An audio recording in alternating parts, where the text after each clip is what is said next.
So that's kind of leading into this sort of part two of the lecture, which is much less about the specific history of life and hopefully has more kinds of conceptual principles that might apply repeatedly to different kinds of episodes of life evolution.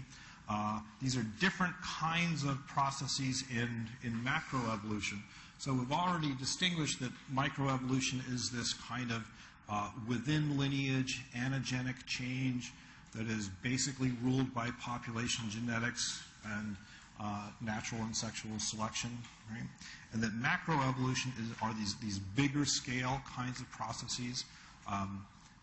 So we have adaptation and anagenic change within a lineage, but you have adaptive radiations, which is large-scale diversification of lots of different kinds of organisms coming from an ancestor. We have differences in rate of change related to whether change is gradual and continuous or whether it's episodic. And then we'll talk about extinction as these major turnovers in life composition. So here's kind of a definition of what adaptive radiation is. So adaptive means that it's selected for, that they're increasing in sort of fitness diversification by exploiting new and different kinds of resources. So if some single ancestral species gets into some kind of new environment, has lots of different opportunities to make a living, and then those differences might favor specialization of lots of different lineages. So you could have a ancestral species that in a short period of time radiates into a bunch of descendants that differ in the kinds of ecological resources they specialize on. So you see this kind of thing in when fishes are introduced to lakes that are empty of other fish-type things. They diversify to occupy, high water swimmers, near shore swimmers, deep water swimmers. There's lots of different ways of being a fish in a lake, and you get this radiation of this fish into multiple types. When organisms get to oceanic islands, so again, oceanic islands are ones that were never connected to the mainland, so they're kind of empty of organisms. When stuff does get there, lots of those different ways of making a living as an organism are not occupied. So organisms diversify, they undergo adaptive radiation and fill those kinds of niches.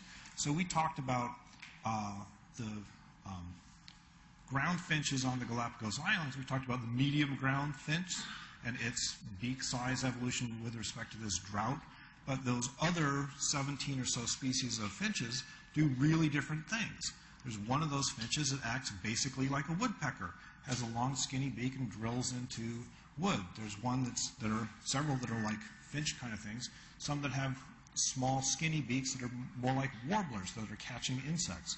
There's even one called the vampire finch that goes and pecks at other animals and drinks their blood. So there's lots of different kinds of organisms from a recent common ancestor that really spread out in ecological space. So this kind of phylogenetic pattern that you tend to get with that is early branching events are really short, as there's rapid spread out to utilize these different resources, and then the later branches relatively long, not lots of change in speciation within those different types once those ecological niches are filled. So there are lots of examples of those, right? Different things, opportunity can trigger this, like what I was just talking about, but also innovation can trigger this. So arthropods developing these jointed limbs allowed exploitation of land. So a sort of a key evolutionary innovation can lead to huge diversification of that lineage to exploit different kinds of resources. We mentioned the co-radiation of pollinating insects and angiosperm plants. That's adaptive, sort of simultaneous adaptive radiation of both co-evolving sets of lineages. Those kinds of things. This idea of adaptive radiation is, a process that recurs repeatedly throughout the history of life. It's kind of a principle of macroevolution, not some particular detail of what happened to happen in the Mesozoic or whatever. So, second kind of big topic is what's the rate of evolutionary change over long periods of time? So this idea is that, so stasis means things are not changing. Stasis is staying the same, so in some kind of equilibrium condition. And one idea is that lots of lineages of organisms stay basically the same for long periods of time and then only occasionally have rapid, sort of bursts of rapid evolutionary change within them. So stasis and bursts of change go together to form this idea of punctuated equilibrium. Like most of the time, there's kind of equilibrium, no change, and then you get periodically bursts of change associated with speciation events. And gradualism is this long, continuous, slow, kind of constant rate of change over time, that idea. And as you know, Darwin was a gradualist. He imagined that change was relatively constant, much like geological changes over long periods of time. This kind of thing, there are predictions that are made that are different between these kinds of ideas, right? If change is long, slow, continuous, gradual, then there should be lots and lots of intermediate forms, because you go slowly through each of those different kinds of intermediate steps, and the likelihood of fossilization increases in proportion to time. But you do have a variety of fossil assemblages that seem to counteract that, where at least in geological time it appears like there's a sort of sudden appearance of these different kinds of fossils. And you also have really nice fossil records, lots of series of fossils that show that stuff is not changing. You have the same kind of thing time after time after time, geological strata after geological strata. And Darwin attributed stasis to sort of an incomplete fossil record. He's basically kind of waves this away and says, well, once we find a whole bunch more fossils, there'll be all these intermediate forms, and you'll see this slow, it'll kind of fill in these and show that it's slow, gradual change. And that kind of idea was kind of accepted for 100 or so years. And then Niles Eldridge and Stephen Jay Gould in 1972, they published this idea of punctuated equilibrium, which says, you know what, stasis is not an artifact of an incomplete fossil record. Stasis is real, and it's an important part of the evolutionary process. There are really, actually truly long periods of time in which species change very little morphologically. They're in some kind of morphological equilibrium state, not changing. And then these sudden changes punctuate that, and the evolutionary change among lineages actually is pretty rapid and is associated with speciation events. And then that's followed by a long period of stasis again afterwards. So they kind of turn this on its head and say, well, it's real, it's not an artifact of the incomplete fossil record. It's actually something really important about how evolution works in large lineage scale stuff. So the other day, the question came up about this way these trees were drawn, and here's kind of schematics that show this idea of a tree that you would get from punctuated equilibrium versus gradual change, which one's which? So if this is A and that's B, which one's gradual? B, right? Now, most phylogenetic trees that you have seen, this axis doesn't mean a thing, right? When we talked about tree thinking and reading phylogenetic trees, this axis this way is just arbitrary. On these particular trees, and a couple that we'll look at in a minute, that axis does mean something in terms of morphological space, right? So slow, continuous change along these branches, and when you get a branching event, the ancestor goes away, right? That thing does not continue forward in time, and in punctuated view of stuff, an ancestor does continue forward in time. It's kind of a conceptual schematic of the difference between these ideas. So, that prompted this huge debate about, is Darwin right? Is Niles Eldredge and Stephen Jay Gould, who's right?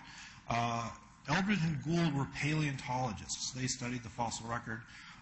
The rest of biology is generally not paleontologists. The other thing that made it worse as a kind of academic argument is that paleontologists are often academically in geology departments, not in biology departments.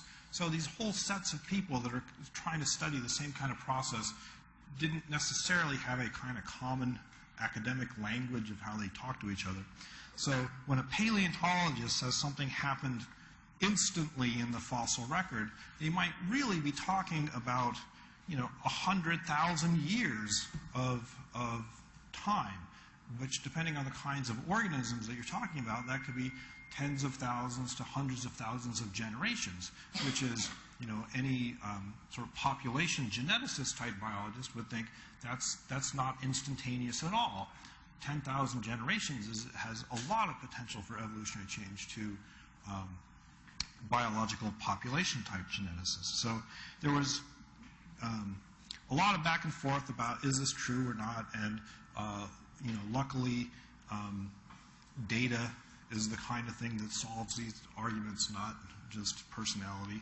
So if you look for evidence of stasis, if you want to show that stasis actually is a true phenomenon, what you would want is a group with a known phylogeny that has really high density of sampling, so that you can rule out this idea that they're just an artifact of incomplete fossil record.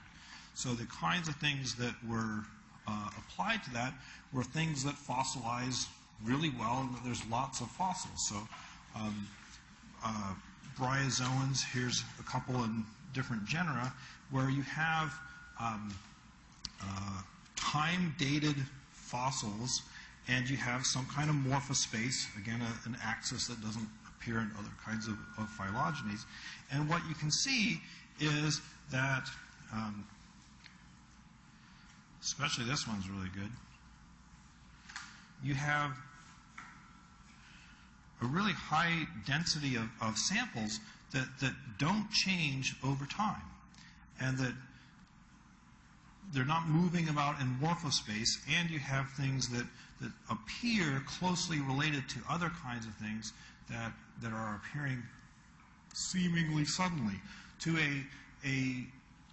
on the time scale of population geneticists, there's obviously is some kind of ancestor-descendant relationship in here, like everything else in biology that we think. But to a paleontologist, when the time scale here is from like 7 to 8 million years, that's a million years worth of potential evolutionary change that is sudden in a fossil record, but it's not especially sudden to a population geneticist. So the kind of result of most of this stuff is that people think that, yes, punctuated equilibrium is certainly true some of the time, and there is at least morphological stasis in lots of lineages. So we're going to look at the kinds of stasis in morphology and distinguish that. I want to make clear that stasis in morphology does not mean that the populations are not changing. So here's these things that sometimes people call living fossils. Here's a ginkgo tree. There's some planted on campus. It's an ornamental plant. And, the fossil leaves look just like modern ginkgos, even though they're 40 million years apart in time. So there's extreme morphological continuity of that type. And you have lots of other things that are called living fossils, like the coelacanth, and some people call sharks living fossils, and lots of things where you have a really nice fossil record showing that morphologically they have not changed over tens of millions of years. So that's this kind of consensus is there is that both these kinds of processes occur. Some people think that there's even different likelihoods of them occurring in different kinds of organisms. I'm not especially convinced of that, but there's certainly both kinds of patterns are well documented in the fossil record. For example, the fossil record of horses has tons of intermediate fossils that shows lots of intermediate gradually changing forms that really connect ancestral descendant way. It would be perfect kind of series of fossils that would support this Darwinian gradualism. And you have other sets of fossils that really much more show stasis. Now, the other point here is, let's say stasis is true some of the time. We want to clarify what that means and why it would be true some of the time when it is. So, one thing is, when we talked about directional, stabilizing, and disruptive selection, what's the most common type of selection most of the time? Stabilizing. Why?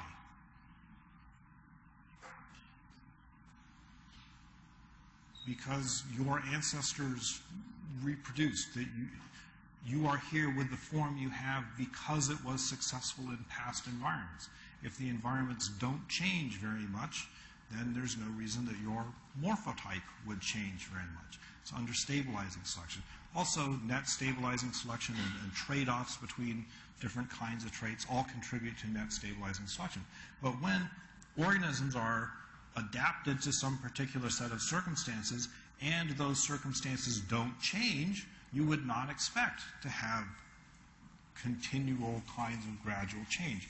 So stabilizing selection of features of organisms is likely to be a big part of stasis. If it's not broke, don't fix it. But we've also said that it would be extremely dangerous to stop evolving.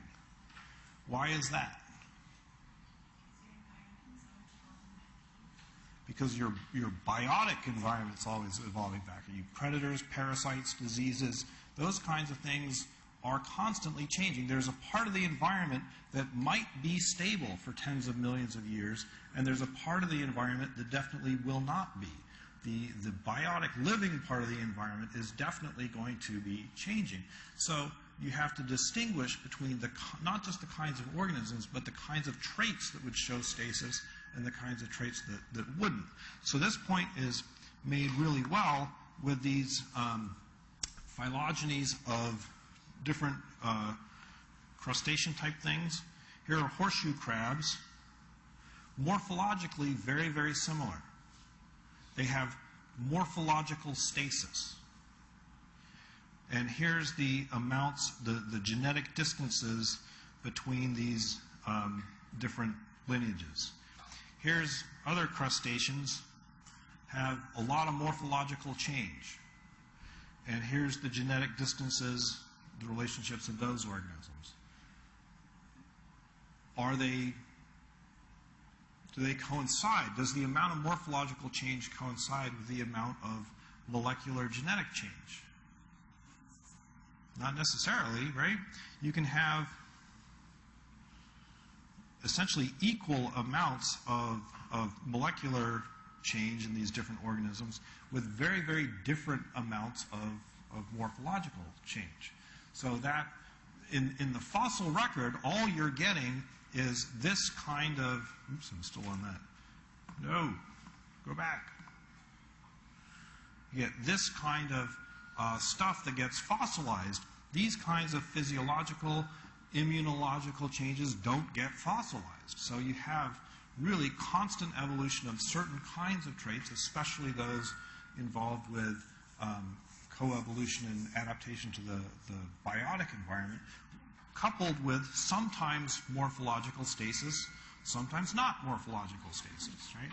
So it's, all in all, that hopefully provides kind of a richer understanding of what's stasis and what's not.